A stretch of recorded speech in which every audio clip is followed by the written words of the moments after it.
Hello friends, ഞാൻ ഷീബ ടെസി. എൻ്റെ പുതിയൊരു വീഡിയോയിലേക്ക് എല്ലാവർക്കും സ്വാഗതം. വളരെ രുചികരമായിട്ടുള്ള ഒരു കാരമൽ കാരറ്റ് സേമിയ പായസത്തിൻ്റെ റെസിപ്പി ആയിട്ടാണ് ഞാൻ ഇന്ന് വന്നിട്ടുള്ളത്. വിശേഷ ദിവസങ്ങളിലെല്ലാം എളുപ്പത്തിൽ തയ്യാറാക്കാൻ പറ്റിയ നല്ലൊരു റെസിപ്പിയാണ് ഇന്ന് ഞാൻ നിങ്ങളുമായി ഷെയർ ചെയ്യുന്നത്. അപ്പോൾ റെസിപ്പിയിലേക്ക് പോകാം. ഒരു കടായി ചൂടാകുമ്പോൾ അതിലേക്ക് 2 ടേബിൾ സ്പൂൺ നെയ്യ് ചേർത്ത് കൊടുത്ത് കുറച്ച് കശുവണ്ടി പരിപ്പ് അതിൽ ചെറുതായിട്ടൊന്ന് റോസ്റ്റ് ചെയ്ത് ഒരു പാത്രത്തിലേക്ക് മാറ്റി വയ്ക്കാം. ഇനി ആ നെയ്യിലേക്ക് തന്നെ കുറച്ച് ഉണക്കമുന്തിരിയും കൂടെ ഒന്ന് റോസ്റ്റ് ചെയ്ത് ഒരു പാത്രത്തിലേക്ക് മാറ്റി വയ്ക്കാം.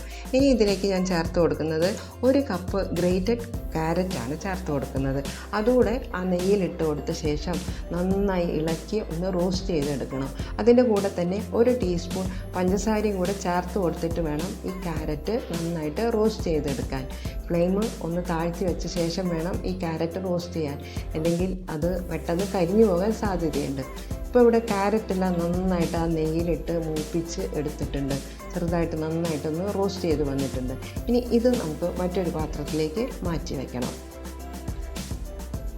ഇനി പായസം തയ്യാറാക്കാനായിട്ട് ചുവട് കട്ടിയുള്ള നല്ലൊരു പാത്രം എടുക്കണം. കാരണം പഞ്ചസാര നമ്മൾ കാരമൽ ചെയ്യുന്നുണ്ട്. ഞാനിവിടെ ഒരു കുക്കറാണ് എടുത്തിട്ടുള്ളത്. അതിലേക്ക് ഞാൻ 3 ടേബിൾ സ്പൂൺ പഞ്ചസാര ഇട്ട് കൊടുത്ത് മീഡിയം ഫ്ലെയിമിലിട്ട് നന്നായിട്ട് കാരമൽ ചെയ്ത് എടുത്തിട്ടുണ്ട്. കാരമൽ ചെയ്യുമ്പോൾ ഫ്ലെയിം വളരെയധികം കുറച്ച് വയ്ക്കാൻ ശ്രദ്ധിക്കണം, അല്ലെങ്കിൽ പഞ്ചസാര കരിഞ്ഞു പോയാൽ പായസത്തിൻ്റെ ടേസ്റ്റ് തന്നെ മാറിപ്പോകും. അതുകൊണ്ട് ഫ്ലെയിം താഴ്ത്തി വെച്ച ശേഷം വേണം പഞ്ചസാര കാരമൽ ചെയ്തെടുക്കാൻ. അപ്പോൾ പഞ്ചസാരയെല്ലാം നന്നായിട്ട് ബ്രൗൺ കളറായിട്ട് വന്നിട്ടുണ്ട്. ഇനി ഇതൊന്ന് നന്നായിട്ടൊന്ന് പതഞ്ഞ് വരും. ആ സമയത്ത് നമുക്ക് അതിലേക്ക് പാല് ചേർത്ത് കൊടുക്കാം. ഞാൻ 240 ml കപ്പിൽ 3 കപ്പ് പാലാണ് ഇത് തയ്യാറാക്കാനായിട്ട് ആ കുക്കറിലേക്ക് ഒഴിച്ചു കൊടുക്കുന്നത്. ഇനി പാല് ഇതിലേക്ക് ഒഴിച്ചു കൊടുക്കുമ്പോൾ ആ പഞ്ചസാരയുടെ ക്രിസ്റ്റൽസും നമുക്ക് അവിടെ ചിലപ്പോൾ കാണാൻ സാധിക്കും. അപ്പോൾ ഫ്ലെയിം ഒന്ന് കൂട്ടി വെച്ച ശേഷം നന്നായിട്ടൊന്ന് ഇളക്കി കൊടുത്ത് യോജിപ്പിച്ചെടുത്താൽ മതി. അപ്പോൾ കാരമൽ നന്നായിട്ട് ആ പാലുമായിട്ട് നന്നായിട്ട് മിക്സായിട്ട് വരും. എൻ്റെ റെസിപ്പി ഇഷ്ടമായാൽ ലൈക്ക് ചെയ്യാൻ മറന്നു പോകരുതേ. പുതിയ ഫ്രണ്ട്സ് ആരെയും കാണുന്നുണ്ടെങ്കിൽ ഒന്ന് സബ്സ്ക്രൈബ് ചെയ്ത് എന്നെ ഒന്ന് സപ്പോർട്ട് കൂടെ ചെയ്യണം കേട്ടോ.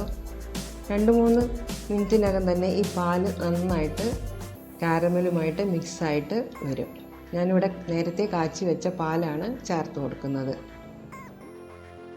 ഇപ്പോൾ പാലെല്ലാം നന്നായിട്ട് ഇവിടെ തിളച്ച് വന്നിട്ടുണ്ട്. ഈ സമയത്ത് നമുക്ക് സേമിയ ചേർത്ത് കൊടുക്കാം. ഞാൻ 1/2 കപ്പ് റോസ്റ്റഡ് സേമിയാണ് ഇതിലേക്ക് ചേർത്ത് കൊടുക്കുന്നത്. നിങ്ങൾ റോസ്റ്റ് ചെയ്യാത്ത സേമിയാണെങ്കിൽ നേരത്തെ ഒന്ന് റോസ്റ്റ് ചെയ്ത് വെച്ചേക്കണം നെയ്യിൽ. അത് മാത്രമേ എന്നിട്ട് വേണം ഇതിലേക്ക് ചേർത്ത് കൊടുക്കാൻ. 1/2 കപ്പ് റോസ്റ്റഡ് സേമിയ ചേർത്ത് കൊടുത്ത ശേഷം അതിൻ്റെ കൂടെ തന്നെ നമുക്ക് റോസ്റ്റ് ചെയ്ത് വെച്ചിട്ടുള്ള ആ ക്യാരറ്റും കൂടെ നമുക്ക് ഇട്ട് കൊടുത്ത് നന്നായിട്ട് ഇളക്കി മിക്സ് ചെയ്യാം. 2-3 മിനിറ്റിനകം തന്നെ ആ സേമിയയും വെന്ത് ക്യാരറ്റുമായിട്ട് മിക്സ് ആകും. ഈ സമയത്ത് മധുരത്തിനായിട്ട് ഞാൻ കണ്ടൻസ്ഡ് മിൽക്കാണ് ചേർത്ത് കൊടുത്തിട്ടുള്ളത്. 1/2 കപ്പ് കണ്ടൻസ്ഡ് മിൽക്ക് ഇതിലേക്ക് ചേർത്ത് കൊടുത്ത് നന്നായിട്ട് ഇളക്കി യോജിപ്പിച്ചിട്ടുണ്ട്.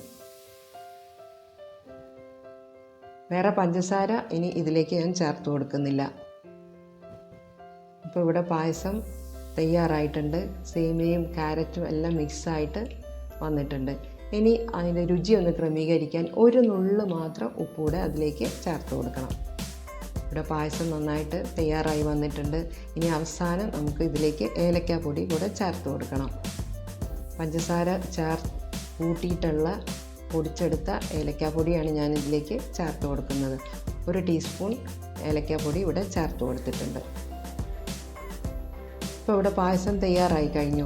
ഇനി ഇത് സെർവ് ചെയ്യുന്ന സമയത്ത് നമുക്ക് നേരത്തെ ആദ്യം നമ്മൾ റോസ്റ്റ് ചെയ്ത് വെച്ചിട്ടുള്ള കശുവണ്ടി പരിപ്പും ഉണക്കമുന്തിരിയും കൂടെ ചേർത്ത് കൊടുത്താൽ മാത്രം മതി. വളരെ രുചികരമായിട്ടുള്ള ഒരു കാരമൽ കാരറ്റ് സേമിയ പായസമാണ് ഞാനിവിടെ തയ്യാറാക്കി കാണിച്ചിട്ടുള്ളത്. എല്ലാവരും ഇതുപോലെ ഈ പായസം ഒന്ന് ട്രൈ ചെയ്ത് നോക്കണം കേട്ടോ. Thank you for watching.